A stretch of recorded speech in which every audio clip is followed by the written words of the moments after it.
ओम नमो भगवते वासुदेवाय। ओम नमो भगवते वासुदेवाय। ओम नमो भगवते वासुदेवाय। ओम अज्ञानतिमिरान्धस्य ज्ञानञ्जनशलाकया चक्षुरुन्मिलितं येन तस्मै श्रीगुरुवे नमः। श्रीचैतन्यमनोभीष्टं स्थापितं येन भूतले स्वयं रूपकदा महिमं ददाति स्वदान्तिकम्। वंदेहम श्री गुरु श्रीयुतकमलम श्री गुरु वैष्णव श्री रूप सागर जातम सहगण रघुनाथान्वितम तम सजीवम सावधेतम सावभूतम परिजन सहित श्री कृष्ण चैतन्य देव श्री राधा कृष्ण पादान सहगण ललिता श्री विशाखान्वितांश्च। हे कृष्ण करुणा सिंधु दीनु बंधु जगतपते गोपेश गोपिका कांत राधा कांत नमस्तुते। तप्त कांचन गौरांगी राधे वृंदावनेश्वरी वृषभानुसुते देवी प्रणमामि हरिप्रिये। नमो विष्णुपदाय कृष्णपृष्ठाय भूतले श्रीमते भक्ति वेदांत स्वामिनि इति नामिने। नमस्ते सरस्वती देवे गौरवाणी प्रचारिणी निर्विशेष शून्यवादी पाश्चात्य देश तारिणी।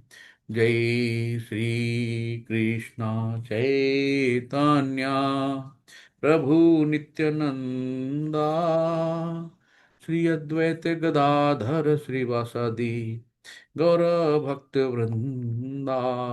हरे कृष्णा कृष्णा कृष्णा हरे हरे हरे राम राम राम हरे हरे हरे कृष्णा कृष्णा कृष्णा हरे हरे हरे राम राम राम हरे हरे। हरे कृष्णा सभी को। आज हम लोगों का चौथा अध्याय है जिसको कहते हैं दिव्य ज्ञान। तो जो भगवान यहाँ से पहले श्लोक से ही श्री भगवान वाच आता है। तो हम लोगों ने कल पढ़ा कि आध्यात्मिक शक्ति द्वारा कैसे हम काम रूपी दुर्जय शक्ति जो जो काम रूपी दुर्जय शक्ति है ना, मतलब जिसको हम जीत नहीं सकते हैं, तो उसको कैसे जीता जा सकता है? आध्यात्मिक शक्ति के द्वारा। तो यहाँ पे मतलब 5 श्लोक केवल इसी पे दिए गए थे लास्ट में, 38 से 43 तक, कि कैसे कैसे हम इसको जीत सकते हैं, क्योंकि इतना भयानक होता है इसका वेग कि आजकल आप न्यूज में पढ़ते होंगे ना कि छोटे छोटे बच्चे तक बेचारे इसके शिकार हो जाते हैं। कि 6 महीने की बच्ची, 1 साल 2 साल, अभी लखनऊ में हुआ कि 6 महीने की बच्ची उठा ले गया। ये सब बहुत चीजें हैं कि बहुत विकराल इसका वेग होता है। तो इसको हम आध्यात्मिक द्वारा ही सप्रेस कर सकते हैं। तो यानी कि इंद्रियां, मन तथा बुद्धि, तो ये जो हमारे काम के निवास स्थान है, तो इन निवास स्थान पे भगवान को बैठा दो, ये अपने आप बाहर निकल के चली जाएंगी। तो मन से बढ़कर इंद्रिय और बुद्धि, मन से भी उच्च, और आत्मा बुद्धि से बढ़कर, ये हम लोग कल देख चुके थे कि मन है, फिर बुद्धि है, फिर आत्मा है, और आत्मा बुद्धि की निकट पड़ोसन है। आज हम लोग चलते हैं चौथे अध्याय पे। तो यहाँ पे दिव्य ज्ञान है। श्री भगवान उवाच इमं विश्वते योगं प्रोक्तवानम् अव्ययम् विश्वान्मन्वे प्राह मनुरिच्छावकब्रवीत्। शिल प्रपात की जय। श्री भगवान श्री कृष्ण ने कहा, मैंने इस अमर योग विद्या का उपदेश सूर्यदेव, विश्वान है ना, तो सूर्यदेव जो है, विश्वान जो वहां पे जैसे हो ना कि वहां के राजा, विश्वान के राजा, तो को दिया। और विश्वान ने मनुष्यों के पिता मनु को उपदेश दिया। तो मनुष्य मनु मनु जो है मनुष्यों के पूर्वज है, मनुष्य के पिता जो है मनु है। और मनु ने इसका उपदेश इक्ष्वाक को दिया। एक ही परंपरागत बता रहे हैं कि कैसे एक पीढ़ी से दूसरी पीढ़ी, दूसरी से पीढ़ी से तीसरी पीढ़ी आती है ज्ञान।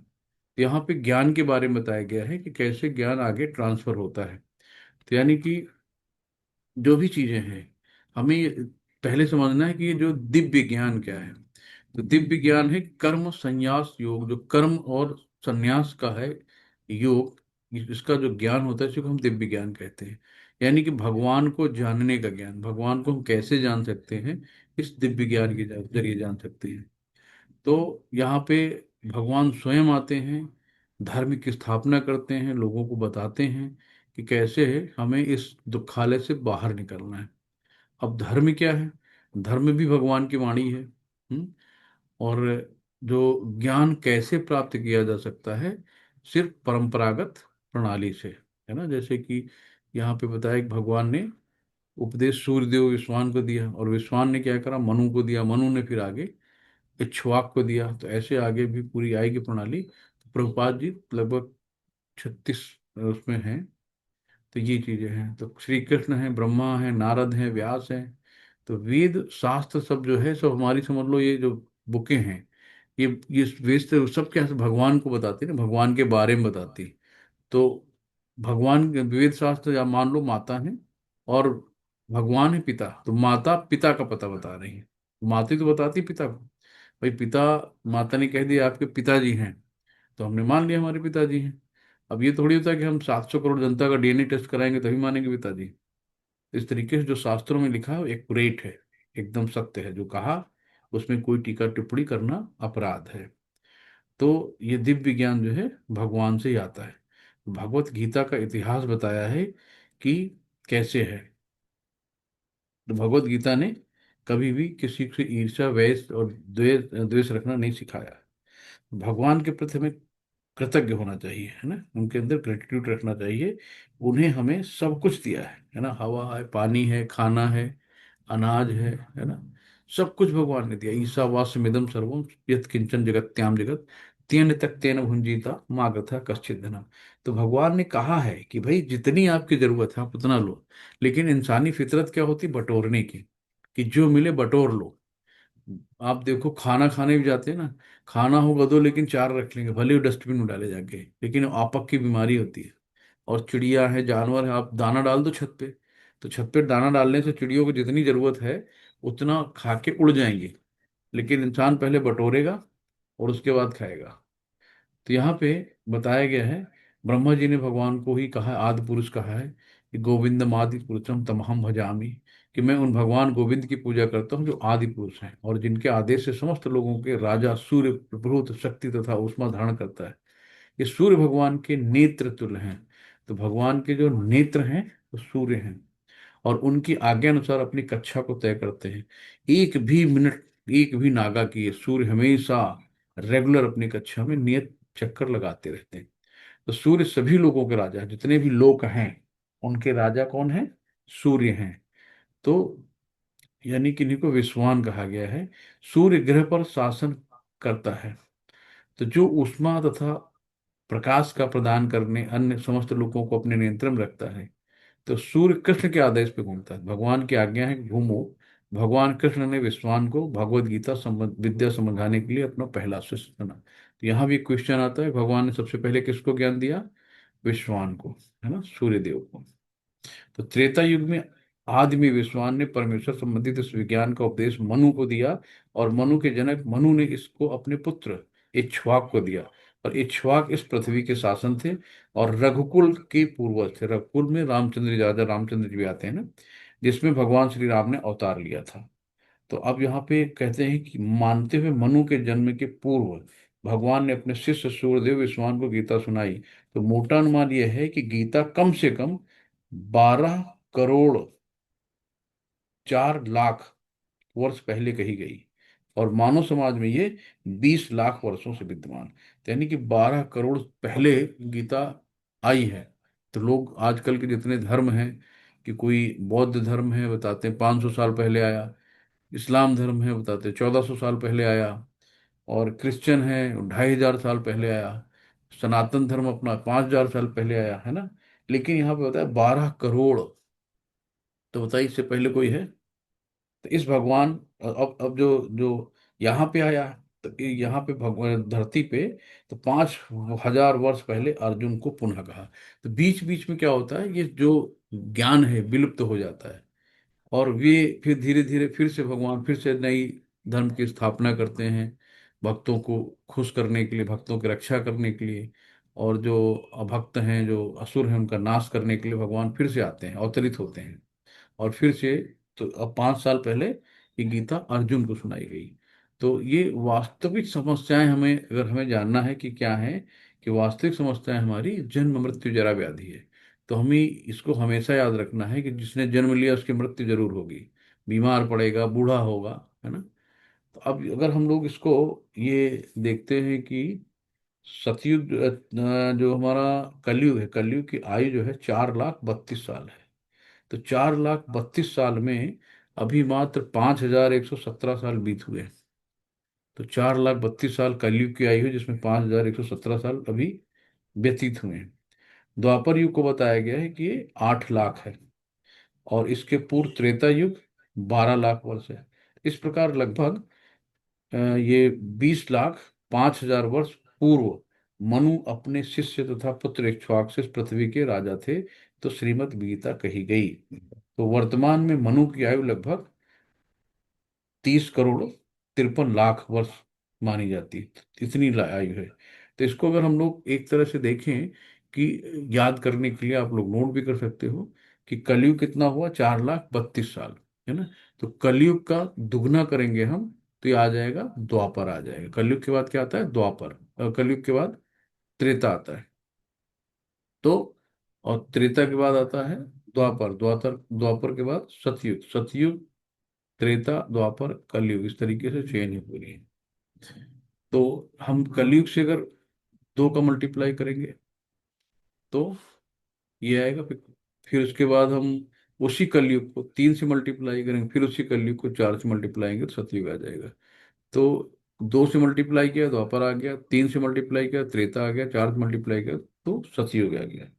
तो आप ऐसे अगर इसको गुणा कर लेंगे तो ये सब इनके वर्ष निकल आएंगे आसानी से। तो ये है। तो ब्रह्मा जी की जो आयु है, ब्रह्मा जी की आयु मतलब जो अभी मनु की आयु बताई गई कि वर्तमान में मनु की आयु 30,53,00,000 वर्ष है। तो एक ब्रह्मा की जो आयु होती है ना, यानी कि 14 मनु की आयु, तो इसके बराबर उनका एक काल होता है ब्रह्मा जी का। तो ब्रह्मा जी इतने साल जिंदा रहते, क्योंकि ब्रह्मा जी की भी आयु 100 वर्ष मानी गई है। लेकिन उनका जैसे हमारा, उनका 1 सेकंड बराबर हमारा 1,00,000 वर्ष। तो ब्रह्मा जी की ये होती, ब्रह्मा जी का 1 सेकंड बराबर हमारा 1,00,000 साल। तो इस तरीके से इनकी आयु की गणना की गई है। तो ब्रह्मा जी भी 100 साल जिंदा रहते हैं, उनकी भी मृत्यु होती है। मृत्यु होने के बाद फिर वो फिर से क्षीरोदक्षाई में समा जाते हैं, और फिर से वो होता है। तो इस तरीके से ये है। यहाँ पे हम नेक्स्ट पे आते हैं। एवं परंपरा प्राप्तिम राजर्षि विदु सा कालेन महता योगो नष्ट परम तपः। एवं परंपरा प्राप्तिम राजर्ष यो विदु सा कालेन महता योगो नष्टम परम तपः। तो इस प्रकार ये परम विज्ञान गुरु परंपरा द्वारा प्राप्त किया गया है। और राजर्षियों, है ना, तो ऋषि पहले राजा तुल्य होते थे, इसलिए इनको राजर्षि कहा जाता था, राजा ऋषि। तो पहले क्या होता था कि जैसे ही 50 साल के राजा होते थे, अपना सारा राजपाट और सब कुछ छोड़ के, बीवी बच्चे छोड़ के वानप्रस्थ अवस्था को चले जाते थे। मैंने हम लोगों ने बात की थी, जहाँ 51 लगा, 51 चलवन 52, तो जैसे ही ये इस उम्र को पार करते थे तो वानप्रस्थ में, इसलिए इनको राज ऋषि कहा गया है। ने इस विधि से इसे समझा, किंतु कालक्रम में परंपरा छिन्न हो गई, अतः ये विज्ञान यथा रूप में लुप्त हो गया।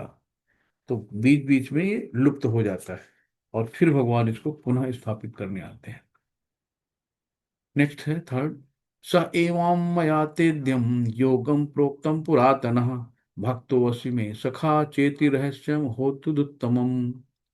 शिल प्रपात कीजिए, आज मेरे द्वारा वही यह प्राचीन योग यानी परमेश्वर के साथ अपने संबंध का विज्ञान तुमसे कहा जा रहा है, क्योंकि तुम मेरे भक्त तथा मित्र हो, अतः तुम इस विज्ञान के दिव्य रहस्य को समझ सकते हो।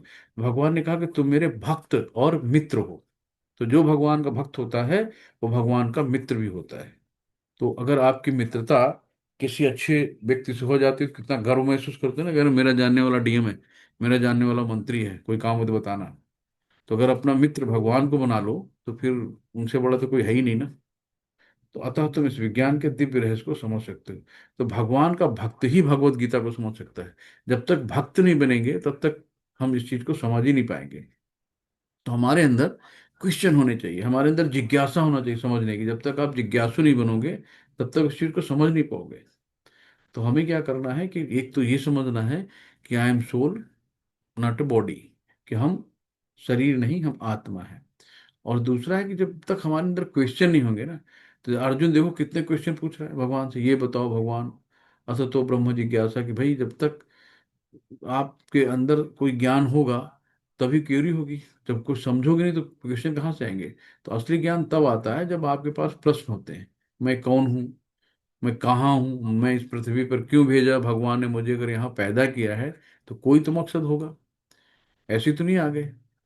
तो भाई हर एक चीज का हमारे पास क्वेश्चन होना चाहिए।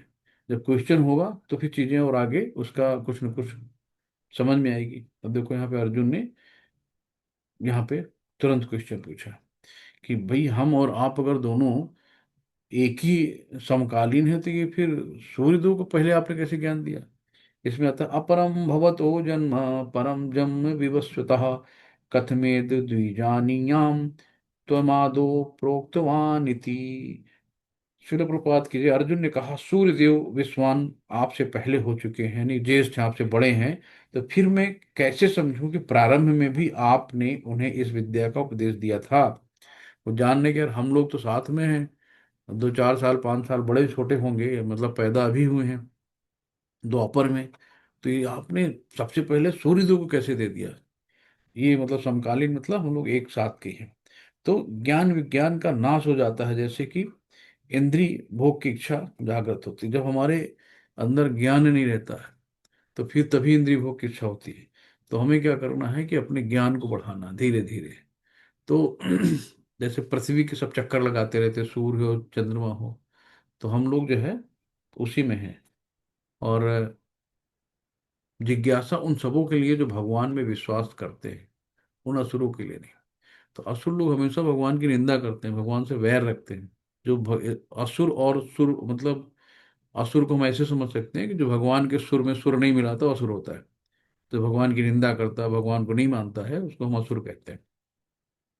सामान्य व्यक्ति के लिए समझ पाना अत्यंत कठिन है कि कृष्ण किस प्रकार उसी शाश्वत आदि पुरुष भगवान के रूप में बने हैं।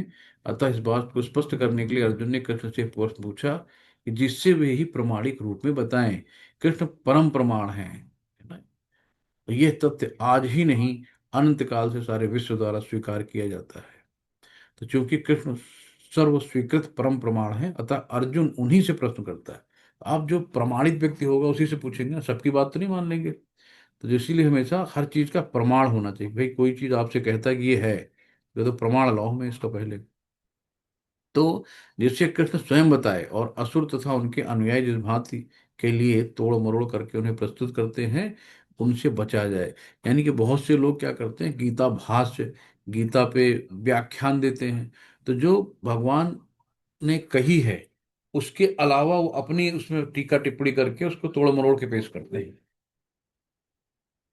उनसे हमें बचना है, यानी कि उनकी बातों पे हमें ध्यान नहीं देना है, क्योंकि हमेशा गलत ध्यान देंगे। बहुत से लोग मोटिवेटर बन जाते हैं यूट्यूब में, अलग अलग अपनी विचारधाराएं लगते हैं, देखो ये गीता में लिखा, जबकि वो कहीं उनसे हट के बताते हैं। और हम लोग क्या है कि जो कहते हैं लोग मान लेते हैं, क्योंकि हम लोग प्रमाण के पीछे नहीं जाते हैं। भाई आखिर ये आप बता रहे हो तो इसका प्रमाण क्या है, तो उसके पीछे कभी नहीं जाते हैं इस तरीके से। तो यहाँ पे नेक्स्ट है, फिर भगवान बोलते हैं, श्री भगवान वाच बहूनि मे व्यतीतानि जन्मानि तव चार्जुन तान्यहं वेद सर्वाणि न त्वत्वेद परन्तप। तो भगवान ने कहा कि भाई भगवान का प्राकट होता है, जन्म नहीं होता, भगवान प्रकट होते हैं, अवतरित होते हैं, ऊपर से उतरते हैं। और अर्जुन को कहा तुम्हारे अनेक जन्म हो चुके हैं। भगवान ने कहा कि तुम्हारे तथा मेरे अनेका अनेक जन्म हो चुके हैं, मुझे तो उन सबका स्मरण है, किंतु हे परंतप तुम्हें उसका स्मरण नहीं है। तो भगवान को सब पता है कि वो कब अवतरित हुए, कब उन्होंने अपना लीलाएं की, लेकिन हम लोगों को अगर पिछली बातें याद रहें तो पागल हो जाएंगे। अगर किसी को पता चले कि हम पिछले जन्म में भिखारी थे, हम या सुअर थे, गधे थे, नाली के कीड़े थे, या फिर हम जाने हम राजा थे, है ना, तो आदमी उसी में पड़ा रहेगा, आगे का कोई काम ही नहीं कर पाएगा।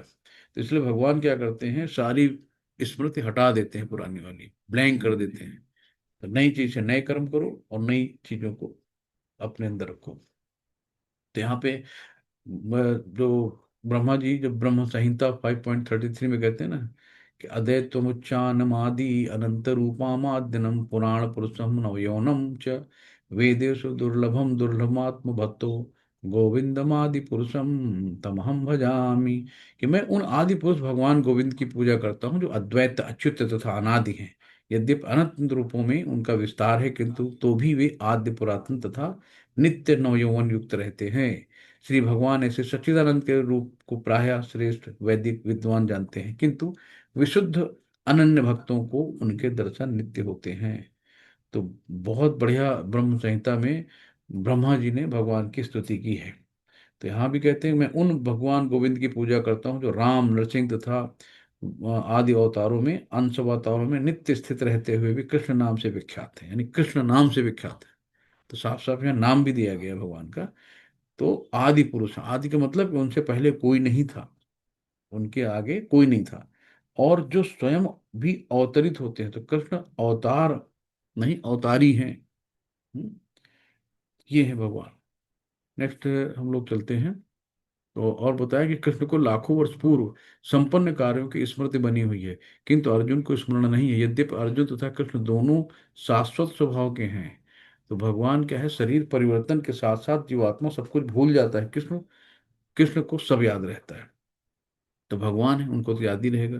क्योंकि भगवान के शरीर तथा आत्मा अभिन्न है, दोनों में कोई अंतर नहीं है। अतः उनकी स्थिति भी सामान्य जीव से भिन्न बनी रहती है।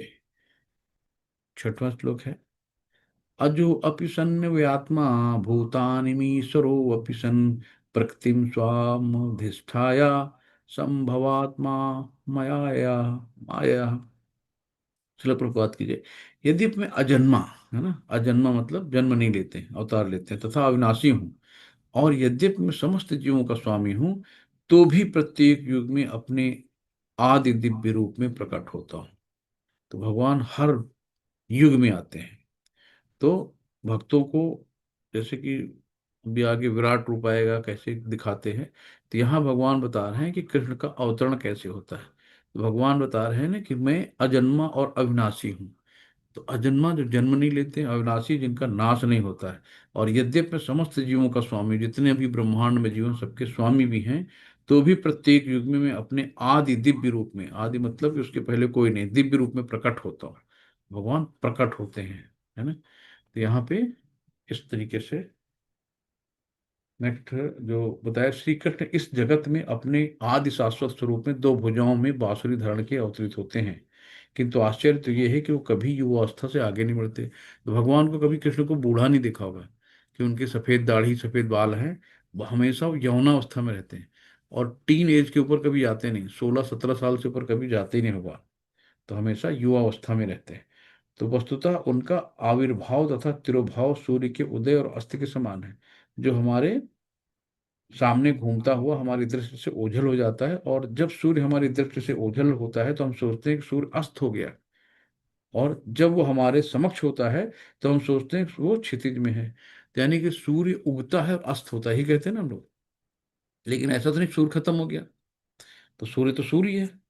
तो भगवान अजन्मा होकर भी अनेक रूपों में अवतरित रहते हैं। तो श्री भागवत में अपनी माता के समक्ष नारायण रूप में चार भुजाओं और षट ऐश्वर्यों से युक्त प्रकट हुए। जब देवकी माता कंस की जेल में थी, तो स्वयं भगवान चतुर्भुज रूप में प्रकट हुए थे उनके सामने। तब माता ने कहा कि हम आपको अपना बालक कैसे मानेंगे। तब उन्होंने अपना बाल रूप करा था, ना कि वो देवकी के गर्भ से पैदा हुए थे, है ना। इस तरीके से तो अवतारी क्या है, जो अवतारी होते हैं, जो अवतरित होते हैं उनको कहते हैं, यानी कि चतुर्भुज श्याम सुंदर रूप में प्रकट होते हैं। तो यहाँ पे साफ साफ लिखा है। अतः भगवान निरंतर यही परम सत्य रूप और उनके स्वरूप तथा आत्मा में या उनके गुण तथा शरीर में कोई अंतर नहीं होता। तो भगवान के जो शरीर है, रूप है, लीला है, गुण है, उनमें कोई अंतर नहीं है। अब ये से आता है भगवान का अवतरण कब होता है ना। नेक्स्ट श्लोक में बताते हैं कि भगवान का अवतरण कब होता है। भगवान अभी पीछे बताया गया कि भगवान का जो है अवतरण कैसे होता है। अब यहाँ बताया कि कब होता है। कब होता है, यदा यदा ही धर्मस्य ग्लानिर्भवति भारत अभ्युत्थानम अधर्मस्य तदात्मानं सृजाम्यहम्। श्री प्रपात की जय। हे भरतवंशी, जब भी और जहां भी धर्म का पतन होता है और अधर्म की प्रधानता होने लगती है, तब तब मैं अवतार लेता हूं, है ना। तो अवतार मतलब नीचे उतरना, अवतरित होना। तो ये भी कहा गया है कि जहां, कि जब धर्म की हानि होती है, जब मतलब धर्म का पतन होने लगता है और अधर्म की प्रधानता बढ़ती है, तो भगवान आते हैं।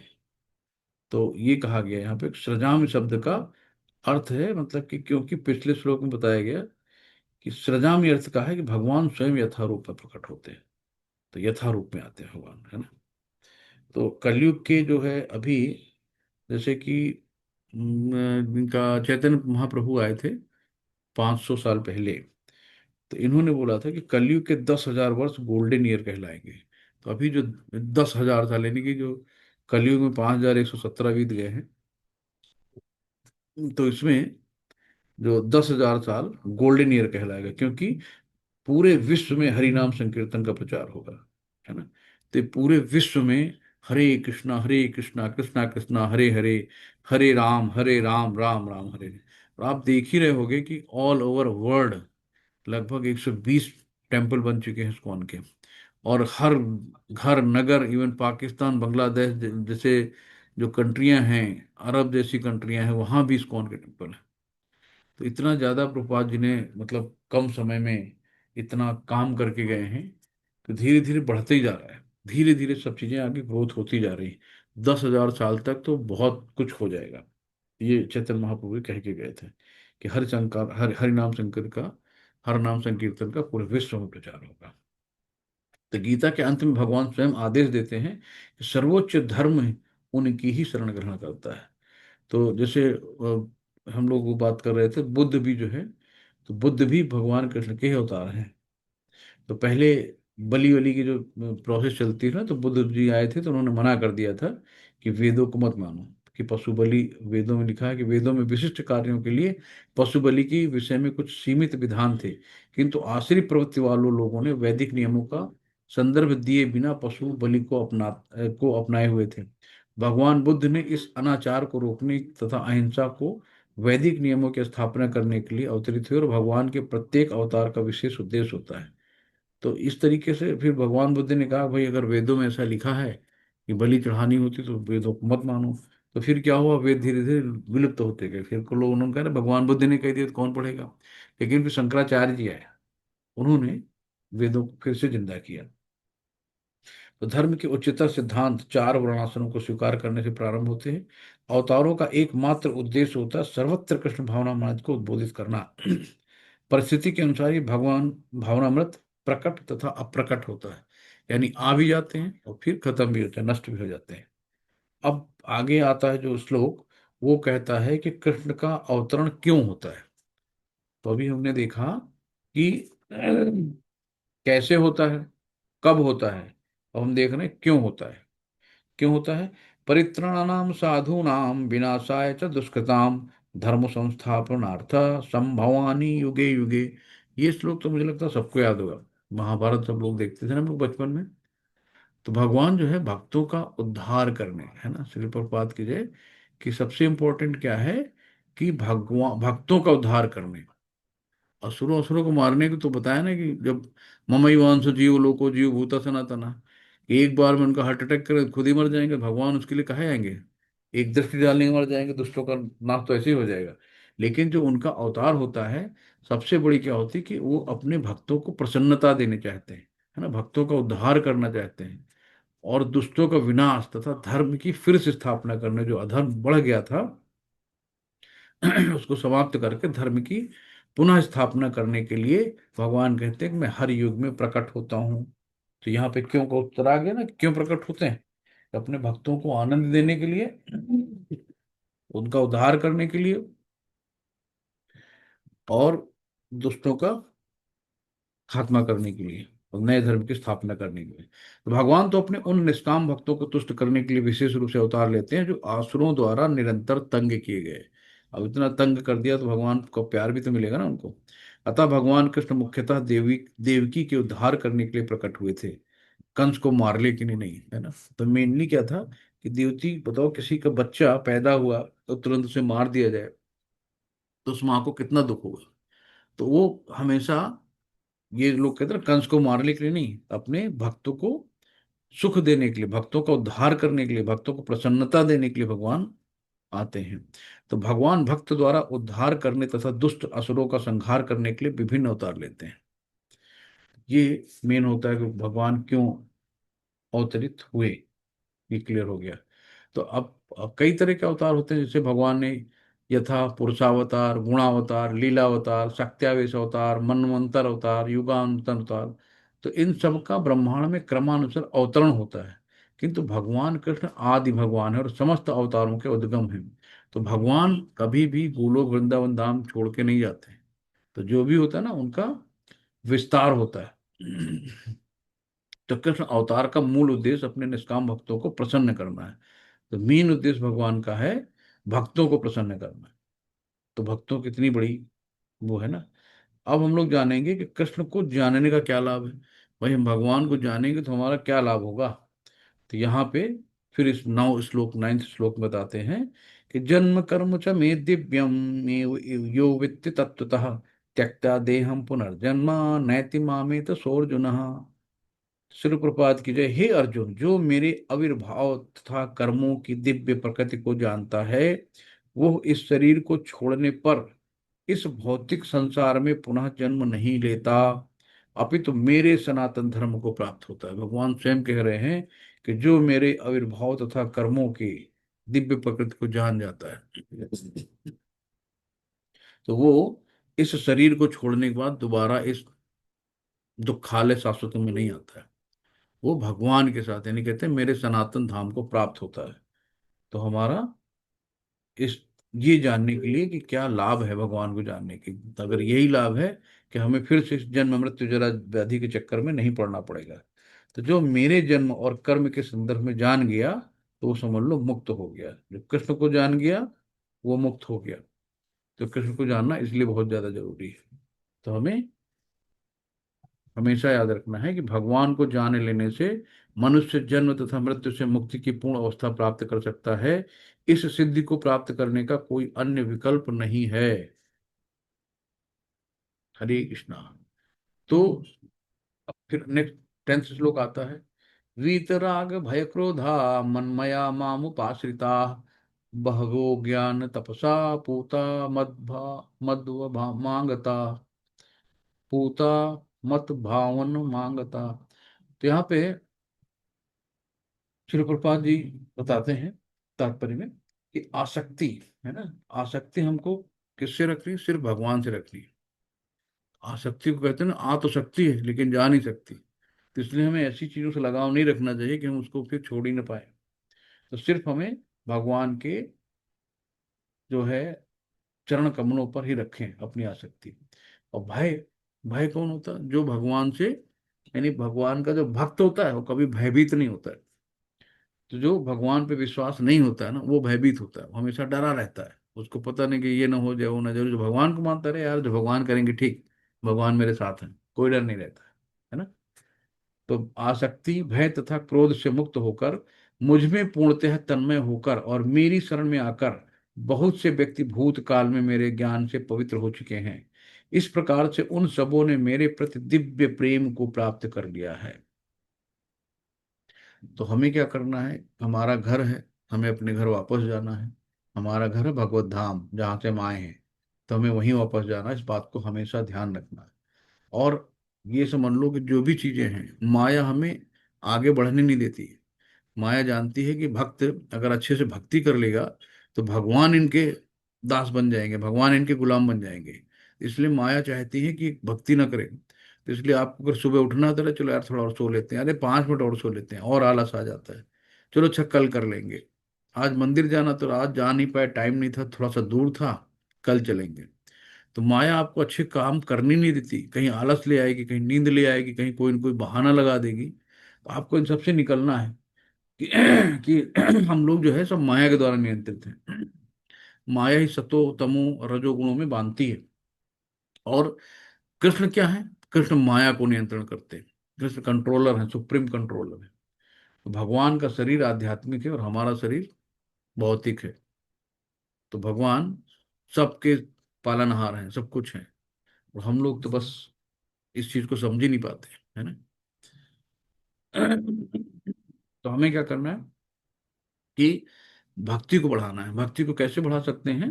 तो भक्ति रसा सिंधु में ये श्लोक बहुत अच्छे से दिया है, जिसमें बताते हैं कि हमें केवल आसक्ति भगवान में रखनी है, भाव, प्रेम, भक्ति। तो इस तरीके से,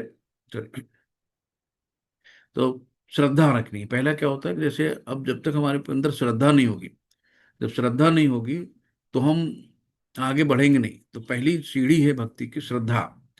दूसरा है साधु संग, भक्तों का संग, है ना, कि एक दूसरे से भक्त आपस में अपने विचारों को आदान प्रदान करते हैं। फिर होती है भजन क्रिया, है ना। तो इस तरीके से फिर अनंत निवृत्ति, और फिर होता है निष्काम, निष्ठा, रुचि, प्रेम, आसक्ति, भाव। ये सारी रुचि होती है। एक इस तरीके से धीरे धीरे आखिरी में आता है प्रेमा भाव, कि जब हमारे हाथ आंख से आंसू बहने लगे, शरीर में रोंगटे खड़े हो जाए, कंपन होने लगे, सिर्फ एक ही शब्द रहे, कृष्णा कृष्णा कृष्णा, भगवान का एक नाम रहे, बाकी सब कुछ दिमाग में कुछ भी न रहे, तो वो आखिरी स्टेज आती है कि भगवान के सामने खड़े सिर्फ आंसू बहते हैं और कुछ नहीं होता है।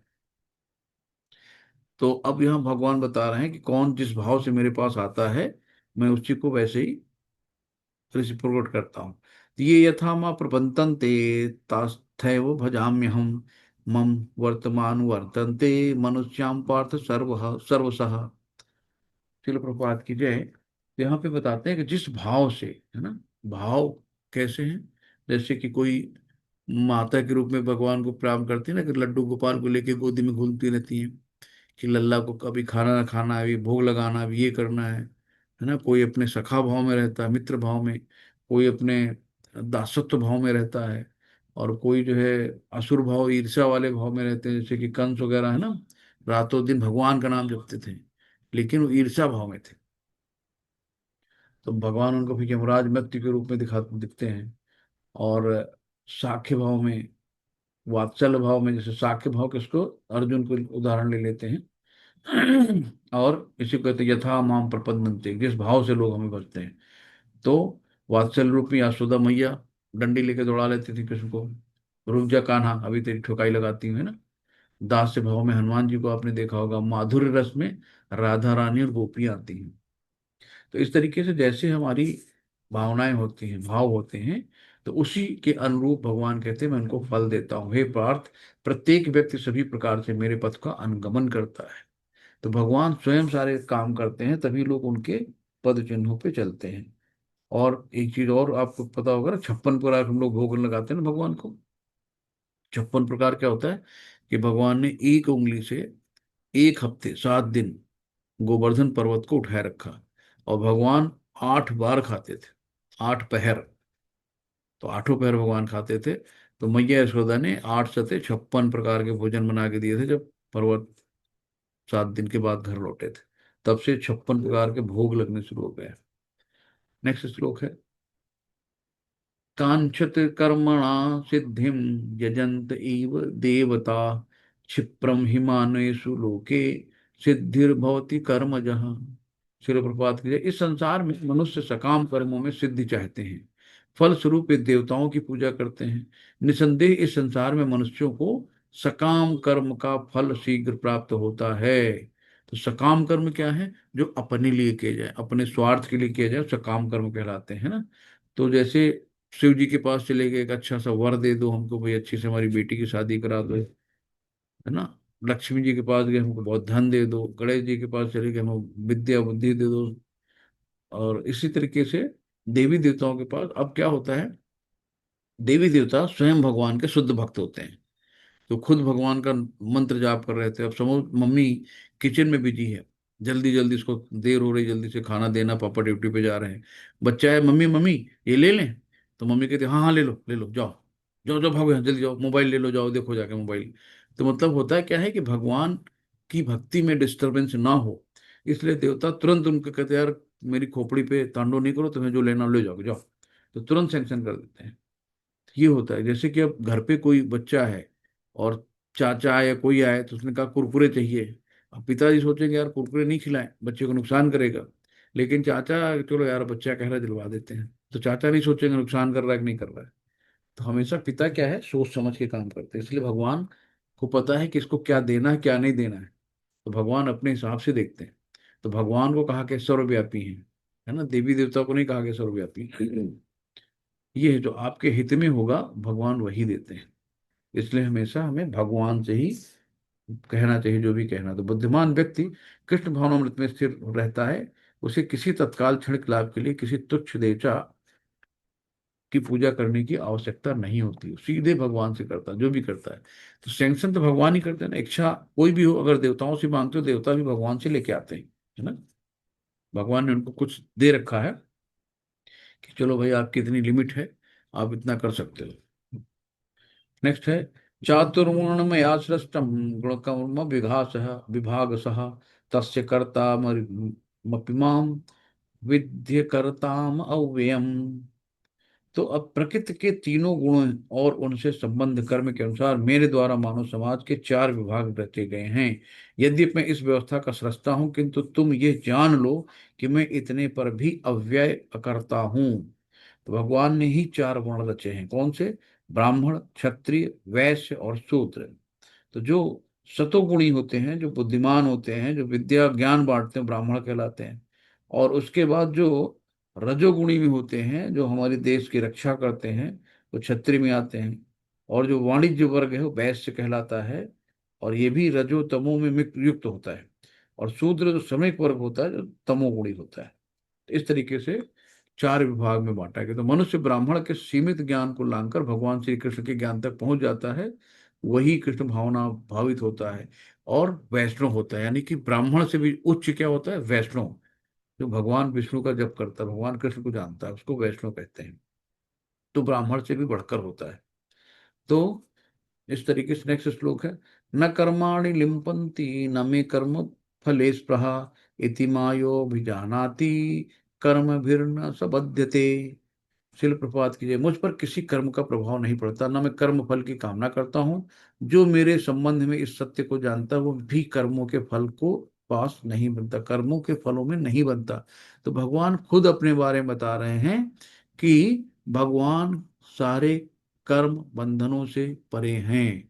तो भगवान किसी भी कर्म फल में नहीं बनते हैं। तो मेरे लिए भगवान कहते हैं ना तो कर्म है और ना कर्म की इच्छा है ना फल है, कुछ भी नहीं है। तो भगवान को यथा रूप में जान के ही हम लोग कर्म बंधनों से मुक्त हो सकते हैं। जब तक कर्म बंधनों से मुक्त होना तो हमें भगवान को एज इट इज जानना, जैसे भगवान है वैसे हमें भगवान को जानना है। तो भगवान के किसी भी जीव के प्रति पक्षपात नहीं करते। भगवान बताया ना कि आतंकवादियों को भी रसमलाई देते हैं और एक शुद्ध ब्राह्मण को भी देते हैं, सबको ध्यान रखते हैं। तो उसमें किसी का भेदभाव नहीं करते हैं। तो जीव आत्मा जो होती है अपने कर्मों के लिए स्वयं उत्तरदायी होती है। अच्छा करोगे अच्छा मिलेगा, बुरा करोगे बुरा मिलेगा। भगवान ने कहा हमने बुद्धि दे दी है, तुम जानो क्या करना है। तो भगवान किसी को रोकते नहीं। तो यहाँ पे नेक्स्ट है 15वां, एवं ज्ञात्वा कृतम कर्म पूर्वैरपि मुमुक्षु भी कुरु कर्मैव तस्मात् त्वं पूर्वे पूर्वतरम कृतम। अब देखो बार बार यहाँ पे तीन बार पूर्वरपि, पूर्वे, पूर्वतरम। यहाँ पे बार बार कहते हैं पूर्व, यानी कि चलो प्रभात कीजिए कि प्राचीन काल में समस्त मुक्त आत्माओं ने मेरी दिव्य प्रकृति को जान करके ही कर्म किया, अतः तुम्हें चाहिए कि उनके पद चिन्हों का अनुसरण करते हुए अपने कर्तव्य का पालन करो। तो भगवान ने यही बताया है इस चीज जो है। अब प्रभुपाद जी ने ये तीन बार पूर्व पूर्व कहा है कि पूर्व आचार्यों का आशीर्वाद आदेश। भगवान प्रभुपाद जी हमेशा कहते थे कि मैं अपने जो हमारे आचार्य हैं उनके आदेशों का मैं पालन कर रहा हूँ, उनके आशीर्वाद से मैं आगे बढ़ रहा हूँ, तभी इतने कम समय में इतना बड़ा विराट साम्राज्य इस्कॉन वाला प्रभुपाद जी ने बना दिया। नेक्स्ट श्लोक है, किम कर्मेति कवयो यत्र मोहिता तत्ते कर्म प्रवक्ष्यामि यज्ञात्वा मोक्ष से शुभात। तो यहाँ पे कर्म क्या है और अकर्म क्या है इसे निश्चित करने में बुद्धिमान व्यक्ति भी मोहग्रस्त हो जाते हैं। अतः मैं तुमको बताऊंगा कि कर्म क्या है, जिसे जानकर तुम सारे अशुभ से मुक्त हो जाओगे। तो भगवान बता रहे हैं कि जैसे शास्त्रों से पढ़ने से तुम्हें पता चलता है ना कि क्या करना है क्या नहीं करना है। तो इस तरीके से भगवान की जो वाणी है वही सब शास्त्र है। तो यहाँ पे बताते हैं भगवान कि मनुष्य को चाहिए कि ब्रह्मा, शिव, नारद, मनु, चारों कुमार, कपिल, प्रहलाद, भीष्म, सुखदेव गोस्वामी, यमराज, जनक तथा बलि महाराज जैसे महान अधिकारियों के पद चिन्हों का अनुसरण करें। कि ये जो है क्या है, महाजन है, 12 महाजन है। 12 महाजन ने कैसे कैसे किए, उनके पद चिन्हों पे हमें उनका अनुसरण करना चाहिए। अनुकरण नहीं करना, पेस्ट कॉपी नहीं करना है, अनुसरण करना है ना। नेक्स्ट 17 है, कर्मणो हि बोध्यव्यम, बोध्यव्यम च विकर्मणः, अकर्मणश्च च बोद्धव्यम, गहना कर्मणो गति। तो अब भगवान यहाँ बता रहे हैं कर्म की बारीकियों को समझना अत्यंत कठिन है ना। अतः मनुष्य को चाहिए कि वो ये ठीक से जाने कि कर्म क्या है, विकर्म क्या है और अकर्म क्या है। तो कर्म तीन तरह के हो गए, क्या, सकाम कर्म, विकर्म और अकर्म। एक कर्म हो जो अपने लिए किया गया, विकर्म जो है शास्त्रों के आदेशानुसार जो करते हैं वो कर्म कहलाता है, और जो शास्त्रों की अवहेलना करते हुए करते हैं वो विकर्म कहलाता है। और जो अकर्म है जो हम भगवान के लिए करते हैं, है ना, जो भी काम करते हैं भगवान के लिए करते हैं। तो इस तरीके से कर्म हो गया आपका एक तरह से कि प्रिस्क्राइब ड्यूटी है, निर्धारित कर्म जो करना ही करना है, और शास्त्रों की विधि विधान से करना है, हमें उसको मानना है। तो अपने नियत कर्म है जो भौतिक वस्तुओं से जुड़े हुए हैं कर्म कहलाते हैं। तो कर्म करते हुए भी अकर्म करना, हर चीज को भगवान से जोड़ना है। जब हम हर कर्म को अपने को भगवान से जोड़ देंगे तो अकर्म कहलाएंगे, कि भगवान को केंद्र बिंदु मान के ही जो काम करना है। विकर्म क्या हो गया, जो ये विकर्म समझ लो पाप कर्म हो गए, तो शास्त्रों को नहीं मानते हैं, है ना। और कर्म जो है जो शास्त्रों को मानते हैं, नहीं पुण्य कर्म कह सकते हैं। तो ये, तो अब जैसे कभी कभी होता है ना कि हमारे कर्म कैसे हैं, ये करते हैं, जैसे हमने एक कंटेनर में गेहूं भर दिया, तो अब हम जब, जो नीचे दाना गया वो नीचे चला गया, और जो मतलब जो बाद में जो सबसे पहले मैंने डाला था, सबसे नीचे गेहूं की तल्ली में चला गया, और जो सबसे बाद में डाला गया ऊपर आ गया। लेकिन अगर हमें गेहूं निकालना है तो हम तल्ली से तो नहीं निकालेंगे, तो जो ऊपर गेहूं है सरफेस में पहले हम उसको निकालेंगे। तो वैसे ही कर्म है कि जो कर्म नीचे दबे हैं, यानी कि जो पुराने हैं, उनका फल हमें बाद में मिलता है, और जो पहले वाले हैं उनको जल्दी मिलता है, तत्कालीन वाले, करंट वाले। इस तरीके से ये हो गया। नेक्स्ट है कि कर्मण्य कर्म यह पश्येद कर्म च कर्म यह, स बुद्धिमान मनुष्येषु संयुक्त कृत कर्म कृतः। चलो प्रपात कीजिए, जो मनुष्य कर्म में अकर्म और अकर्म में कर्म को देखता है वो सभी मनुष्यों में बुद्धिमान है, और सब प्रकार के कर्मों में प्रवृत्त रहकर भी दिव्य कर्म में रहता है।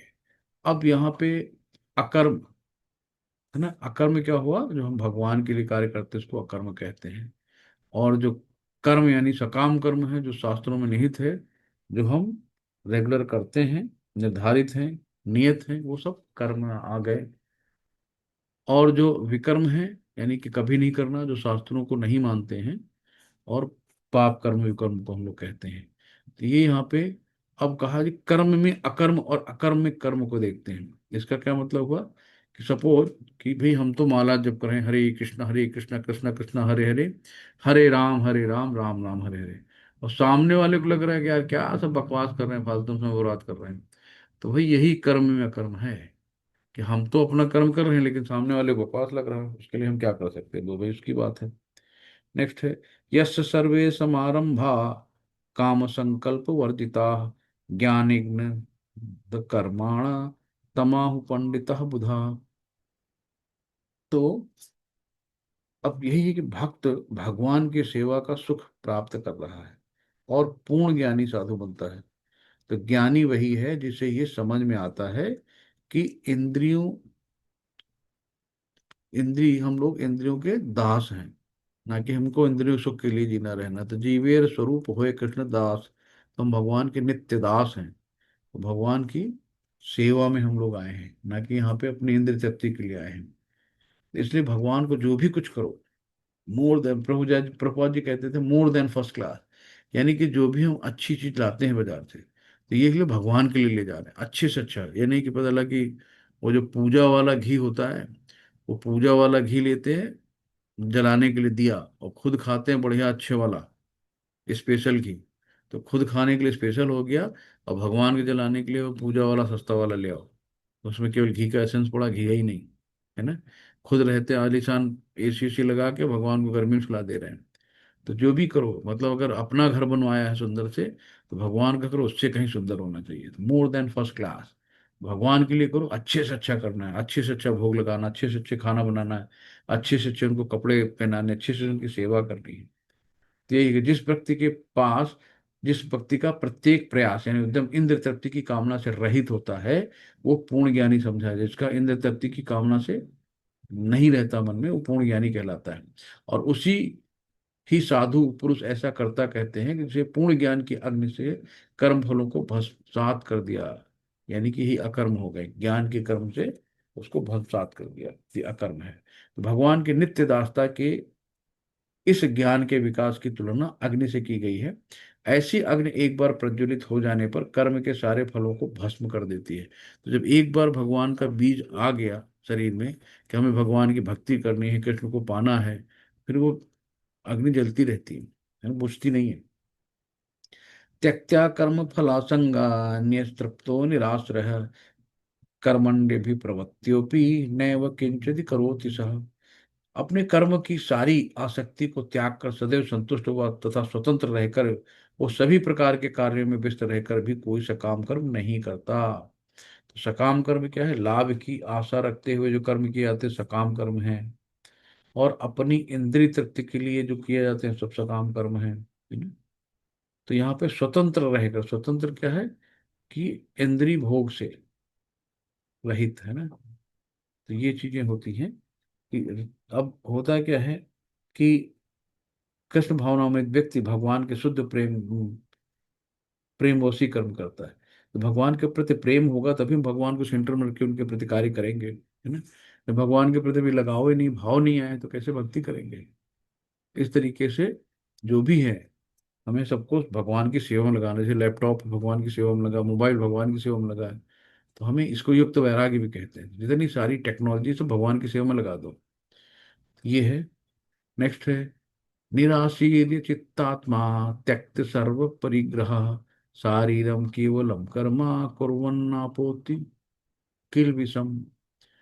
तो ऐसे ज्ञानी पुरुष पूर्ण रूप से संयमित मन तथा बुद्धि से कार्य करता है, अपनी संपत्ति के सारे स्वामित्व को त्याग देता है और केवल शरीर निर्वाह के लिए कर्म करता है। इस तरह का कार्य इस तरह कार्य करता हुआ वो पाप रूपी फलों से प्रभावित नहीं होता है। अब यहाँ पे ये नहीं है ना केवल शरीर निर्वाह के लिए, है ना। शरीर निर्वाह क्या होता है? जैसे अपने बीवी बच्ची पत्नी को तुम प्रसन्न कर रहे हैं, इंद्रिय तृप्ति कर रहे हैं, है ना। तो कहने के लिए तो कर्म कर रहे हैं, लेकिन इसमें कोई भगवान का कोई काम नहीं है। अपने भी बच्चों को प्रसन्न कर रहे हैं, उनको घुमा टहला रहे हैं, अपनी इंद्रियों को तुष्ट कर रहे हैं, तो इसमें भगवान के लिए क्या काम किया? तो शरीर निर्वाह के लिए इसको कहा जाता है। तो भगवान की सेवा का अवसर है मनुष्य के रूप में, है ना। तो उसका सदुपयोग करो कि मनुष्य के रूप में ही हम केवल भगवान की भक्ति कर सकते हैं, और किसी रूप में भगवान की भक्ति नहीं हो सकती। तो लक्ष्य क्या है? भगवान को प्रसन्न करना है। अब जैसे गवर्नमेंट ने कार दे दी कि भाई ये गवर्नमेंट की सेवा के लिए है, लेकिन हम पता लगा उस कार से अपने रिश्तेदार नातेदारों को लेके जा रहे हैं, भाई रेलवे स्टेशन छोड़ देना, एयरपोर्ट छोड़ देना, ये मतलब थोड़ी ना। तो जो चीज काम के लिए वही है, यानी कि हमें भगवान की भक्ति के लिए भेजा है कि भगवान की भक्ति करो।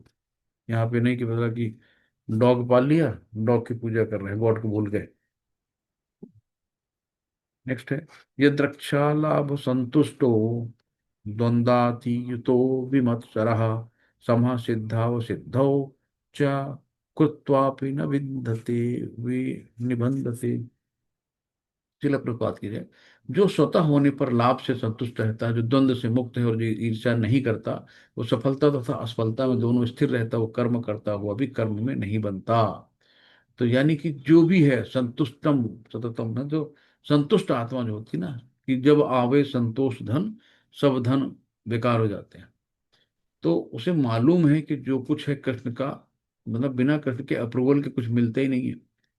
तो हमें क्या करना है कि मेरा कुछ भी नहीं है, जो है सब कृष्ण का है। तो जब इस तरह के हम सोचेंगे, तो हमेशा हम किसी कर्म बंधन में नहीं बदलेंगे। तो ईर्ष्या और द्वेष से हमें बहुत दूर रहना है। तो हमें क्या करना है? कृष्ण की भक्ति को बहुत धैर्य पूर्वक और पूरे विश्वास से करना है। गत संगस्य मुक्तस्य ज्ञानावतिष्ठ चेतसः यज्ञायाचरतः कर्म यज्ञायाचरतः कर्म समग्रम प्रविलीयते। शिल प्रपात की जय। जो प्रकृति जो पुरुष प्रकृति के गुणों के प्रति अनासक्त है, प्रकृति के गुण क्या है? सतो, रजो, तमो, है ना? तो इनके गुणों के प्रति अनासक्त है, यानी डिटैच है, और जो दिव्य ज्ञान में पूर्णतः स्थित है, वो सारे कर्म ब्रह्म में लीन हो जाते हैं। तो दिव्य ज्ञान क्या है? यानी कि हमें इन बंधनों से मुक्त होना, गुणातीत होना। तो वो सारे कर्म ब्रह्म में लीन हो जाते हैं, यानी कि उस समाधि में चला जाता है, एकाग्रता में। नेक्स्ट है ब्रह्मण ब्रह्म हविर ब्रह्माग्नो ब्रह्माणो हुतम ब्रह्मवतेव गंतव्यम ब्रह्म कर्म समाधिना। यहाँ पे श्रील प्रभुपाद जी की जय। जो व्यक्ति कृष्ण भावनामृत में पूर्णतः लीन रहता है, उसे अपने आध्यात्मिक कर्मों के योगदान के कारण अवश्य ही भगवत धाम की प्राप्ति होती है, क्योंकि उसमें हवन आध्यात्मिक होता है और हवि भी आध्यात्मिक होती है। तो हवन क्या है? हवन एंड हवि, हरे कृष्णा कृष्णा कृष्णा हरे हरे, हरे राम राम राम हरे हरे। हमारी जो कलयुग की हवन और हवि यही है। हवि का मतलब है भगवान से जुड़ी हुई हर चीज हवि कहलाती है, और हवन तो जानते हो, कुंड जो होता है, हवन कुंड। तो ये है, तो ये सब क्या है? हमारा जो महामंत्र है। भगवान आध्यात्मिक है और उसे के दिव्य शरीर की किरणें ब्रह्म ज्योति कहलाती है। यही उनका आध्यात्मिक तेज है। ब्रह्म यही है भगवान के शरीर की जो किरणें हैं, उनको ब्रह्म ज्योति कहते हैं। तो ये है।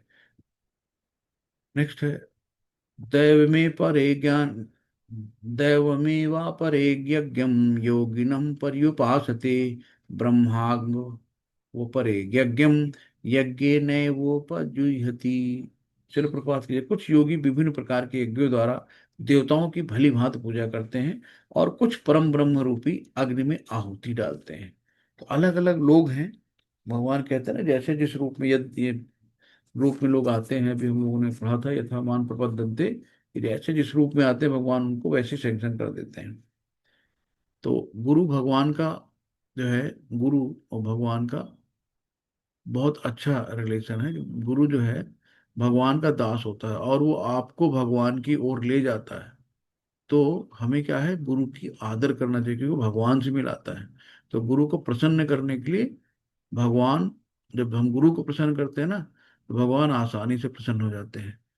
तो जैसे कि बच्चे को दाना डालो, तो मम्मी पीछे पीछे आ जाएगी, यानी गाय को, बच्चे को दाना डाला तो गैया अपने आप चल जाएगी। तो इस तरीके से हमें क्या करना है कि गुरु को प्रसन्न करना। जब गुरु को प्रसन्न करेंगे तो भगवान और जल्दी प्रसन्न हो जाते हैं। श्रोतादीन इंद्राणी अम्मे संयग्माग्नि जुहिति शब्दादीन विषयान्य इंद्राणी सुजुहति। तो इसमें से कुछ, यानी विशुद्ध ब्रह्मचारी श्रवणादि क्रियाओं तथा इंद्रियों को मन में नियंत्रित रूपी अग्नि में स्वाहा कर देते हैं। तो दूसरे लोग नियमित गृहस्थ जो होते हैं ना, इंद्रिय विषयों को इंद्रिय की अग्नि में स्वाहा कर देते हैं। तो हमें क्या करना है? नियमित श्रोता बनना है। सबसे अच्छी चीज है कि श्रवण करो। जब हम श्रवण करेंगे तो धीरे धीरे हर चीज को नियंत्रण कर लेंगे। सुनते सुनते कब हरिनाम का नाम हमारे मन में उतर जाए, दिल में उतर जाए, कब हमें उनसे इतना लगाव हो जाए, नहीं पता। इसलिए निरंतर आप श्रवण करते रहे तो कानों के माध्यम से दिल में उतर जाएंगे, है ना? तो सबसे अच्छी विधि है श्रवण करना। सर्वाणि इंद्र कर्माणि प्राण कर्माणि चापरे आत्मसंयोग आत्मानो आत्मसंयोग योगाग्नो जुह्यंति ज्ञान दीपते। यहाँ पे जो दूसरे यहाँ पे दूसरे जो मन तथा इंद्रियों को वश में करके आत्म साक्षात्कार करना चाहते हैं, संपूर्ण इंद्रियों तथा वायु प्राणवायु के कार्यों को सम्मिलित रूप मन रूपी अग्नि में आहुति दे देते हैं। तो यहाँ पे सबसे फिर दिया गया ना, श्रवण को सबसे ज्यादा महत्व दिया गया है। तो ब्रह्मचर्य सभी को पालन करना है। और ये इसमें दो तरह के होते हैं, एक नैस्तिक ब्रह्मचर्य होता है, गृहस्थ ब्रह्मचर्य होता है। है ना। तो सबसे महत्वपूर्ण बार बार कहा गया, श्रवण सबसे महत्वपूर्ण है, शुद्ध श्रवण करना है और हरि नाम का ही करना है। तो यहाँ पे कहा है कि जो भी लक्ष्य आध्यात्मिक ज्ञान को प्राप्त करना है, हमें भगवान के दर्शन करना है ना। तो जैसे ध्रुव महाराज को देखो, 6 महीने में भगवान को प्रसन्न कर लिए थे अपने तपस्या द्वारा। तो द्रव्य यज्ञास पो यज्ञ, योग यज्ञास्त तथा परे, स्वाध्याय यज्ञान पश्य यज्ञाश्च यत यतज्ञाः संसिद्ध व्रता। तो यहाँ पे श्री प्रपात कीजिए, कठोर व्रत अंगीकार करके कुछ लोग अपनी संपत्ति का त्याग करके, कुछ कठिन तपस्या द्वारा, कुछ अष्टांग योग, यम नियम प्राणायाम, तो जो अष्टांग योग होते हैं, कुछ अष्टांग योग पद्धति के अभ्यास द्वारा अथवा दिव्य ज्ञान में उन्नत करने के लिए वेदों के अध्ययन द्वारा प्रबुद्ध बनते हैं। तो यहाँ पे क्या है कि कठोर व्रत अंगीकार करके, तो जो बहुत से लोग अष्टांग आसन करते हैं, कोई सिर के बल खड़ा हो रहा है, कोई एक पैर पे खड़ा हो रहा है, कुछ कोई अपने अंग को भगवान के ऊपर चढ़ा दे रहा है। तो इस तरीके से जो बहुत से लोग होते हैं, इस तरीके से करते हैं, ये उसमें कुछ नहीं होना है। तो बहुत से लोग विविध प्रकार के दान पुण्य द्वारा अपनी संपत्ति का अर्जन करते हैं। भारत में धनाढ़ व्यापारी या राजवंशी अनेक प्रकार के धर्म संस्थाएं खोल देते हैं, धर्मा चिकित्सालय, फ्री में दवाई ले जाओ, प्याऊ बांट दिया, तो धर्मशाला वगैरह सब कुछ है। तो यहाँ कहा गया कि अन्य देशों में भी अनेक अस्पताल बूढ़ों के लिए आश्रम तथा गरीबों को भोजन शिक्षा चिकित्सा की सुविधा प्रदान करने के लिए तात्पर्य है। तो ये सब दान कर्म है, इनको द्रव्य यज्ञ कहते हैं। तो द्रव्य यज्ञ है, तपो यज्ञ है ना। तो चतुर्मास व्रत रखने वाले वर्ष के 4 महीने यानी जुलाई से अक्टूबर, अब अगले महीने से चतुर्मास शुरू हो जाएगा, क्या करते हैं, बाल नहीं कटाता है, ना ही कतिपय खाद्य वस्तुएं खाता है, और ना दिन में 2 बार खाता है, वो निवास स्थान छोड़कर कहीं नहीं जाता, जीवन के सभी सुखों का परित्याग, ये तपोमय यज्ञ कहलाता है। तो एक द्रव्य यज्ञ हो गया, जो दान कर्म करते हैं, और जो चतुर्मास में व्रत रखते हैं, बाल नहीं कटाते हैं, केवल दिन में जो है 2 ही बार खाते हैं, निवास स्थान छोड़कर नहीं जाते हैं, तपो यज्ञ कहलाता है। इस तरीके से आगे आएगा योग यज्ञ, स्वाध्याय यज्ञ, इस तरीके के यज्ञ होते हैं। अपाने जुहिं प्राणम प्राणे पान तथा परे, प्राणपान गति रुद्ध्वा प्राणायाम परायणा, अपरे नेताहारा प्राणन प्राणेषु जुह्यति। तो जैसे कि अन्य लोग भी हैं जो समाधि में रहने के लिए श्वास को रोके रहते हैं ना, सांस ऊपर चढ़ा ली, प्राणायाम करके एकदम ले गए, ऊपर चढ़ा लिया जाके, तो इसको प्राणायाम कहते हैं।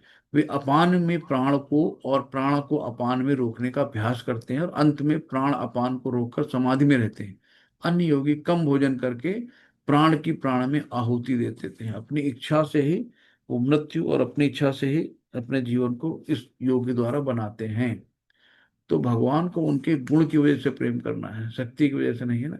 तो प्राण को, जैसे अपान और प्राण दो शब्द आए हैं ना, तो प्राण का मतलब है ऊपर, और अपान का मतलब है नीचे। तो इस तरीके से बहुत, जैसे एक बार कुंभ में प्रभुपाद जी गए, और वहां पे एक व्यक्ति पानी पे चल रहा था, और उस पानी पे चलने के लिए उसने कितनी तपस्या की होगी। तो प्रभुपाद जी कहे कि मूर्ख है, इसने इतना समय बर्बाद किया, और ये फिर भी रजोगुण में बंध गया जाके, कि लोग तारीफ कर रहे हैं, ताली बजा रहे हैं, वाह क्या बात, चमत्कार कर दिया, पानी पे चल रहा है। तो भगवान को नहीं याद कर रहा, वो अपनी वाहवाही में लगा हुआ है। तो इस तरीके से, बाकी एक और योग बताया कि कुंभक योग के अभ्यास से योगी अपने जीवन की अवधि को अनेक वर्षों के लिए बढ़ा सकता है। तो जीवन के अंत में उसे स्वतः भगवान कृष्ण के दिव्य पद पर स्थानांतरित कर दिया जाता, अतः वो दीर्घजीवी बनने का प्रयत्न नहीं करता।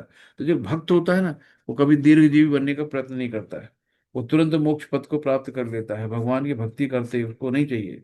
माँ माँ च योग ब्रह्मचारिणे भक्ति योगे सेवना, सह गुणा समतेत्यान ब्रह्म भूयाय कल्पते। तो जो व्यक्ति भगवान की निश्चल भक्ति में प्रवृत्त होता है, वो प्रकृति के तीनों गुणों को लांघ जाता है, और तुरंत आध्यात्मिक पद को प्राप्त होता है। तो सिर्फ क्या करना है, हमें भगवान की भक्ति करना, सारा गुण रहस्य यही है। तो जो भी यज्ञ कहते हैं ना, यज्ञ का मतलब है कि भगवान की तुष्टि के लिए करना है, वही यज्ञ है। सर्वे पीते यज्ञविदो यज्ञ क्षत पित्त कल्मषाः, यज्ञ शिष्टामृत भुजो यान्ति ब्रह्म सनातनम। तो हे सभी यज्ञ करने वाले, यज्ञों का अर्थ जानने के कारण पाप कर्मों से मुक्त हो जाते हैं और यज्ञों के फल रूपी अमृत को चख कर परम दिव्य आकाश की ओर बढ़ते हैं। तो ये चीजें हैं। नेक्स्ट है नायम लोको अस्ति अज्ञस्य कृत अन्य कुरुषतमम। तो यहाँ पर कर्म जो है अगले जन्म में काम आ रहा है ना। पुरुषोत्तम हे कुरुश्रेष्ठ, हे कुरुश्रेष्ठ, जब यज्ञ के बिना मनुष्य इस लोक में या इस जीवन में ही सुखपूर्वक नहीं रह सकता तो फिर अगले जन्म में कैसे रहेगा। ये फिर एक क्वेश्चन हो गया। यहाँ पे ये बताया गया है कि सर्वश्रेष्ठ सुख वो है जिसे मनुष्य कृष्ण भावनामृत के अभ्यास द्वारा वैकुंठ जाकर प्राप्त करता है। अतः कृष्ण भावना भावित जीवन ही इस भौतिक जगत की समस्त समस्याओं का एकमात्र हल है। तो हमें अब दुख से निकलना है तो हमें भगवान की भक्ति में रहना है। तो भक्ति एक प्रकार की गंगा है जहाँ किसी कर्मकांड की आवश्यकता नहीं रहती। हमें किसी भी उस सब में नहीं पड़ना है। तो जेल में रहने का ज्ञान है बट निकलने का ज्ञान भी होना चाहिए ना, कि हम तो जेल में तो आ गए लेकिन यहाँ निकलेंगे कैसे, भक्ति करके। तो हमें क्या करना है, गीता पढ़ना है। गीता में सब कुछ लिखा है, सारा उपचार है सारी बीमारियों का। एवं बहुविधा यज्ञा वितता ब्राह्मण ओम खे कर्म जान विदितांसर वानेवं ज्ञात्वा विमोक्षसे। ये विभिन्न प्रकार के यज्ञ वेद सम्मत हैं और ये सभी प्रकार के कर्मों से उत्पन्न होते हैं। इन्हें इस रूप में जानने पर तुम मुक्त हो जाओगे। तो भगवान सिंपल बता रहे हैं, भगवान को जानो और मुक्ति लो, सबसे हमें पढ़ना नहीं है। श्रेयान द्रव्य मायात यज्ञात ज्ञान यज्ञ परंतपः सर्वं कर्म अखिलम पार्थ ज्ञाने परिसमाप्यते। चलो प्रपात की जाए, ये परंतप, हे परंतप, द्रव्य यज्ञ से ज्ञान यज्ञ श्रेष्ठ है। हे पार्थ, अंत तो गत्वा सारे कर्म यज्ञों का अवसान दिव्य ज्ञान में होता है। तो इस तरीके से कि ज्ञान का अंत कृष्ण भावना में होना चाहिए जो दिव्य ज्ञान की सर्वोच्च अवस्था है। तो ये सबसे अच्छा कि हमें कृष्ण भावनामृत में होना है। अब हमें गुरु से कैसे मिलना है, गुरु से हमें कैसे निवेदन करना है, गुरु से हमें कैसे ज्ञान लेना है, उसके बारे में बता रहे हैं। तद विद्धि प्रणिपातेन परिप्रश्न सेवया उपदेक्ष्यन्ति ते ज्ञानम ज्ञानिन तत्वदर्शिनः। शिल प्रपात कीजिए। तो अब इसमें करना क्या है, तुम गुरु के पास जाकर सत्य को जानने का प्रयास करो। किस चीज को, सत्य को जानने का प्रयास करो। और गुरु होता कौन है, जिसने भगवान के दर्शन किए हो, है ना। तो भगवान को जानता हो, तत्व को जानता हो। और फिर क्या करना है, उनसे विनीत होकर जिज्ञासा करो, है ना। जब आपके अंदर जिज्ञासा होगी तभी तो आगे काम बढ़ेगा। और उनकी सेवा करो तो स्वरूप सिद्ध व्यक्ति तुम्हें ज्ञान प्रदान कर सकते हैं क्योंकि उन्होंने सत्य का दर्शन किया है। तो बिना गुरु की कृपा से भगवान नहीं मिलते और बिना भगवान की कृपा से गुरु भी नहीं मिलते हैं। तो आपको अपना काम करना है, आपको निरंतर भगवान की भक्ति करनी है। भगवान अपने आप गुरु भेज देंगे, आपको गुरु को ढूंढने की जरूरत नहीं है। तो गुरु खुद आपको ढूंढ लेंगे जब आप उस स्टेज पे होगे। तो ज्ञान प्राप्ति के लिए उसे प्रमाणिक गुरु की शरण में जाना होगा और ऐसे गुरु को पूर्ण समर्पण कर कर ही स्वीकार करना चाहिए और अहंकार रहित होकर दास की भांति गुरु की सेवा करनी चाहिए। तो स्वरूप सिद्ध गुरु की प्रसन्नता ही आध्यात्मिक जीवन की प्रगति का रहस्य है।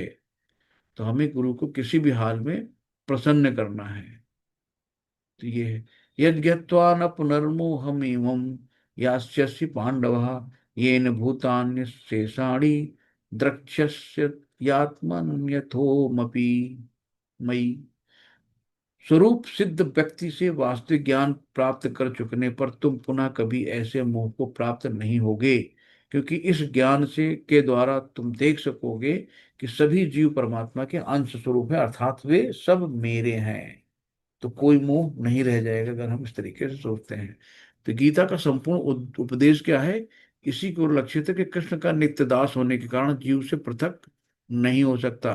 कृष्ण से अपने को विलग मानना ही माया कहलाती। जैसे हम भगवान से हटे माया हमें घेर लेगी, है ना। तो हमें भगवान के हमेशा साथ रहना, तो माया इर्द गिर्द नहीं भटकेगी। तो कृष्ण भावनामृत के माध्यम से दिव्य सेवा में लग जाता हो तो इस तरह माया से तुरंत मुक्त हो जाता है। और ऐसा ज्ञान केवल प्रमाणिक गुरु से ही प्राप्त हो सकता है। तो गुरु की महत्व है। अपि अपि चेदसि पापेभ्य सर्वेभ्य पाप कृतम सर्व ज्ञान नैव वृजितिम संतरिष्य। यदि तुम्हें समस्त पापियों में सर्वाधिक पापी समझा जाए, भगवान देख रहे हैं कैसे बता रहे हैं कि समस्त पापियों में सब सर्वाधिक पापी समझा जाए, तो भी तुम दिव्य ज्ञान रूपी नाव में स्थित होकर दुख सागर को पार करने में समर्थ हो। तो अगर आपने एक बार भी भगवान का नाम ले लिया तो भगवान आपको अपने आंखों में बिठा लेते हैं। तो धीरे धीरे कहते हैं ना कि सर्वधर्म परित्याज्य मामेकम शरणं व्रजम अहम त्वं सर्व पाप्यभ्यो मोक्षयिष्यामि मा शुचि। कि सारे धर्म, भाई बहन पिता पत्नी, सारे धर्म छोड़ के मेरी शरण में आ जाओ, मैं तुम्हारे समस्त पापों से माफ कर दूंगा, डरो नहीं। तो हमें क्या करना है, गुरु के हृदय में कृष्ण की फाइल है ना। अब आपको क्या करना है, उस फाइल को डाउनलोड कर लेना है। तो कभी ऐसा ना हो कि उंगली डाउनलोड या डिलीट में चली जाए, तो फाइल ही खत्म हो जाएगी। तो हमें सच्चे प्रमाणिक गुरु की शरण में जाना है। नेक्स्ट है कि एक क्षण में कृष्ण की फाइल डाउन हो सकती है, लेकिन गुरु में विश्वास होना चाहिए और गुरु के हृदय में फाइल होनी चाहिए। पता लगा ऐसा गुरु पकड़ लिया जिसके हृदय में कृष्ण की फाइल ही नहीं, तो डाउनलोड क्या होगा। तो चयन हमेशा ठीक ढंग से गुरु का करो, चुनाव जो होता है। तो कृष्ण एक तरह से पावर हाउस है और एक्सटेंशन कार्ड बहुत है ना। तो एक्सटेंशन कार्ड में पावर है या नहीं, ये भी देखना पड़ेगा आपको। तो नेक्स्ट है यथेधांसि समिद्धोर विघ्नभर्ष यथा यथांसि समृद्धि अग्निभस्त्रात् कुरुते।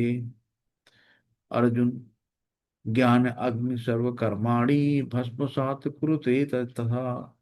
जैसे प्रज्वलित अग्नि ईंधन को भस्म कर देती है ना। प्रज्वलित अग्नि ईंधन को भस्म कर देती है, उसी तरह हे अर्जुन, ज्ञान रूपी अग्नि भौतिक कर्मों को, समस्त फलों को जला देती है। तो जैसे प्रज्वलित अग्नि होती है ना, धीरे धीरे दिया जला रहे पेट्रोल खत्म हो जाएगा, उसी तरह जो ज्ञान रूपी अग्नि है भौतिक कर्मों के समस्त फलों को जला डालती है। तो 99% जो दंड है नरक में जला दिया जाता है, और यहाँ तो केवल हम लोग 1% जो भोगते हैं ना कि अरे भगवान इतना दुख इतना दुख, यहाँ सिर्फ 1% होता है। नेक्स्ट है न ही ज्ञानेन सदृशम पवित्रम ही विद्यते तस् तत्स्वयं योग सिद्धिम कालेनात्मनि विन्दति। शिल प्रपात कीजिए। इस संसार में दिव्य ज्ञान, दिव्य ज्ञान क्या है, तो दिव्य ज्ञान ऐसा है जो शाश्वत है, कभी खत्म नहीं होता, ना इसको कोई चुरा सकता ना कोई ले जा सकता है ना। तो इस संसार में दिव्य ज्ञान के समान कुछ भी उदात्त तथा शुद्ध नहीं है।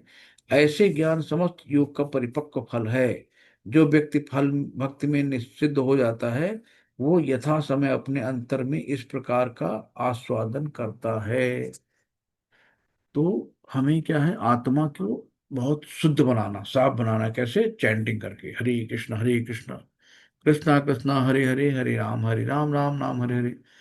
श्रद्धावान लभते ज्ञानम तत्परम संयतेन्द्रिय ज्ञानम लब्ध्वा परा शांतिम इचरण दिगच्छति। जो श्रद्धालु दिव्य ज्ञान में समर्पित हैं और जिनसे इंद्रियों को वश में कर लिया है, वो इस ज्ञान को प्राप्त करने का अधिकारी है, और इसे प्राप्त करते ही वो तुरंत आध्यात्मिक शांति को प्राप्त होता है। तो इंद्रियों को वश यानी कि मन को कंट्रोल में कर लिया आपने। और ये श्रद्धा भक्ति के द्वारा यानी हरे कृष्ण मंत्र के द्वारा ही ये प्राप्त की जा सकती है। तो श्रद्धा भक्ति होनी चाहिए ना। अज्ञा अग, अज्ञ च अश्रद्धाधान च संशयो आत्मा न विनश्यति ही न अयम लोक अस्ति न परम न सुखम संशय आत्मनः। तो भगवान में डाउट नहीं करना, भगवान में डाउट करना मूर्खों के लक्षण है। तो संशय आत्मा, देखो 2 बार आया यहाँ पे, संशय आत्मा पहली में आया भी है और दूसरे में भी आया है, संशय नहीं करना है। तो श्रद्धा विहीन जो शास्त्र को नहीं मानते वो असुर लोग होते हैं ना, और जो भक्त होते हैं भगवान पे पूर्ण श्रद्धा भाव रखते हैं। किंतु जो अज्ञानी तथा श्रद्धाविहीन व्यक्ति शास्त्रों के में संदेह करते हैं, वे भगवत भावना मृत नहीं प्राप्त कर सकते हैं, अपितु नीचे गिर जाते हैं, और संशयात्मा के लिए ना तो इस लोक में और ना परलोक में कोई सुख है। जो शक्की लोग होते हैं उनको कहीं सुख नहीं मिलता, ना यहाँ ना वहाँ।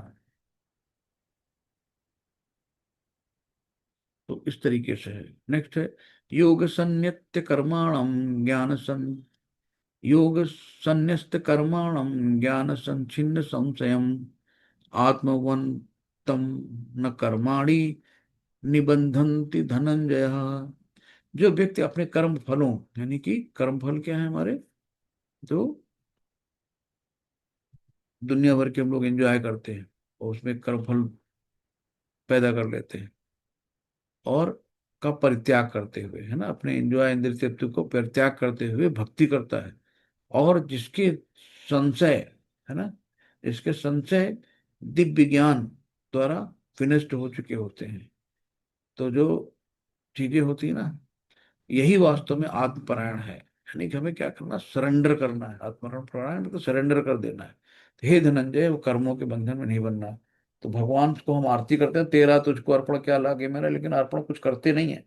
तो जब हम पूर्ण रूप से सरेंडर हो जाते हैं भगवान के, तो ये सब बंधनों में हम लोग नहीं बनते। तस्माद ज्ञानम, अब भगवान तस्माद मतलब अतः आखिरी में बोलते हैं कि तस्माद ज्ञानम संभूतम हृदयस्थम ज्ञान श्रीनात्मना चित्तवैनम संशय योग तिष्ठो तिष्ठ भारत। श्री प्रपात कीजिए, अतएव तुम्हारे हृदय में अज्ञान के कारण जो संशय उठे हैं, उन्हें ज्ञान रूपी शस्त्र से काट डालो। तो ज्ञान रूपी शस्त्र से हमें उन संशयों को काटना है कि हे भारत, तुम योग, अब योग क्या है कि हर चीज हम भगवान को समर्पित करते हुए, उनको ऑफर करते हुए करते हैं, तो उसको योग कहते हैं। तो तुम योग से समन्वित होकर खड़े हो और युद्ध करो। तो गीता को हर दिन पढ़ो तो ज्ञान आएगा, और ज्ञान रूपी तलवार से अज्ञान को हम काट डालेंगे। तो हर चैप्टर में कृष्ण जी कहते हैं कि उठ अर्जुन युद्ध कर, कभी नहीं कहते चलो छोड़ दो। इस तरीके से अतः मनुष्य को चाहिए कि वो सेवा तथा समर्पण समेत किसी प्रमाणिक गुरु के निर्देश में भगवत गीता या अन्य किसी शास्त्र का अध्ययन करे। प्रमाणिक गुरु अनंत काल से चली आने वाली परंपरा में होता है, और वो परमेश्वर के उन उपदेशों से तनिक भी विपत नहीं होता जिन्हें उन्होंने लाखों वर्ष पूर्व सूर्यदेव को दिया था, और जिनसे भगवत गीता का उपदेश इस धरा में आया। तो भगवान निश्चित रूप से परम पुरुष हैं, और उनके कार्यकलाप भी दिव्य हैं। जो इसे समझता है वो भगवत गीता का अध्ययन शुभारंभ करते ही मुक्त हो जाता है। इसी प्रकार श्रीमद् भगवत गीता के चतुर्ध्याय दिव्य ज्ञान का भक्ति वेदांत तात्पर्य को हुआ। तो हमें क्या करना है, ABCD हमेशा बनाए रखना है। ए क्या है, एसोसिएशन है, भक्तों का संघ है। बी क्या है, हमें बुक्स रीडिंग करनी है। और सी क्या है, चैंटिंग करनी है, हरे कृष्ण जन जप करना है। और डीट क्या है, डाइट, यानी कि प्रसाद बिना लगाए हम कभी भोजन नहीं करेंगे। तो गुरु साधु शास्त्र, इनका हमें कभी भी उंगली नहीं छोड़नी है। हरे कृष्णा, धन्यवाद प्रणाम सभी को। तो ये चैप्टर आज यहाँ कंप्लीट हो गया। थोड़ा सा समय लगा, लेकिन मैंने कहा उसको कंप्लीट कर दिया जाए। हरे कृष्णा, किसी को कोई क्वेश्चन है, कोई संशोधन करना है, ऐड करना है, तो आपका स्वागत है। हरे कृष्णा।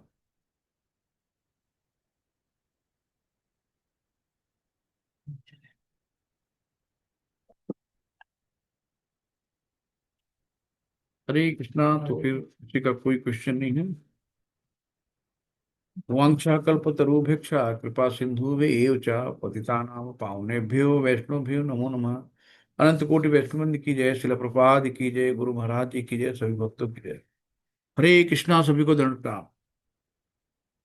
हरे कृष्णा। हरे कृष्ण प्रभु जी। दंडवत हरे हरे कृष्णा। प्रणाम। ये लोग अनम्यूट तो नहीं हो पा रहा क्या?